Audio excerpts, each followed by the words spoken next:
You have to smile. I want you to smile big. This is in the WWE.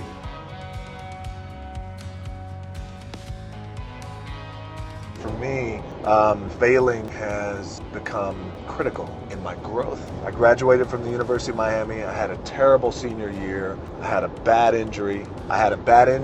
You only get one shot as a senior. You don't come back. And Warren Sapp came in and lit the world on fire with how he played. We pushed each other. We were partners. He outplayed me, beat me out of my position. And I had a really terrible year that year. Graduated, didn't get invited to the combine, the NFL combine, and I didn't get drafted in the NFL. And I had one option, and that option was the CFL. So now you work so hard for 10 years, and draft day comes. You only get one shot. Warren Sapp gets taken in the first round. All my other teammates who are NFL worthy, we're gone. They're in the NFL signing their big contracts. And I signed a contract in the CFL to make $350 a week Canadian. That lasted for 3 months and I got cut. I got sent back home and I had to move back in with my parents at 24 years old after I left at 18, ready to tackle the world. And in my way I did.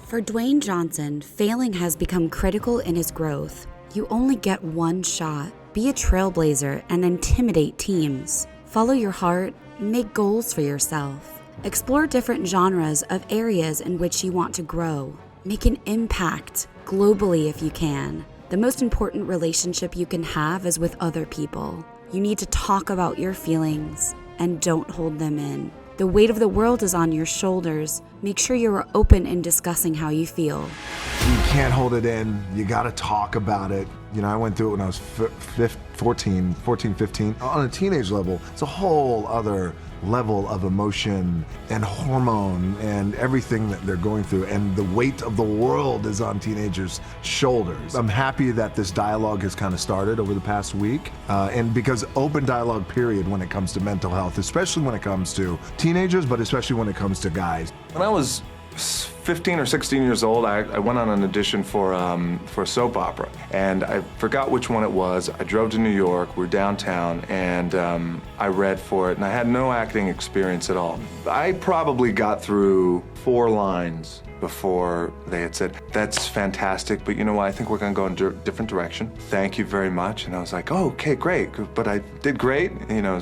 Gives me the biggest opportunity to make the biggest impact, global impact. I don't want to make small movies. I love and respect our movie business, but I want to make big movies that do well, and when they do well, it's not the money thing, because we have money, right? Money's good. Money's good, it ebbs and flows. It's the idea that I can impact as many people as possible with a big global movie. And when the global movie is touching $1 billion, that sounds good, right? It's good for the bank account, it's good for everybody involved, everybody's getting their piece of cake, it's great. But what that does do, I know I'm impacting people around the world by giving them some good entertainment, making them feel good. It's the most important relationship I have, is with the people. As I reached a point in my career, I was tired of trying to be something I wasn't.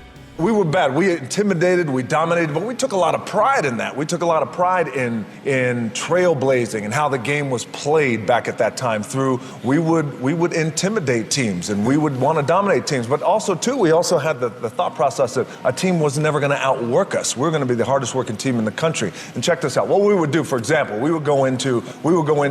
so we had a big game against Florida State. So we would go into their Doak Campbell Stadium. And instead of going through your general practice, what we would do is we would do things a little bit different just to intimidate them. So as a team, we would kind of all line up. We're in their stadium. You got their staff. You got some players watching us. Instead of going through our plays, we would just start to give cadence calls. The goal, this is my 10th year of acting. The goal was always to work in, and I started in the action genre. I love action, and I love kicking ass. But the goal was to become a better actor. And so for me, in order for me to do that, I had to work in all different genres. I wanted to explore family movies, comedies, action comedies, family comedies, mixed drama into as well. So that was important to me, was just to get better. Thanks for watching. Don't forget to like, subscribe, and comment for more content.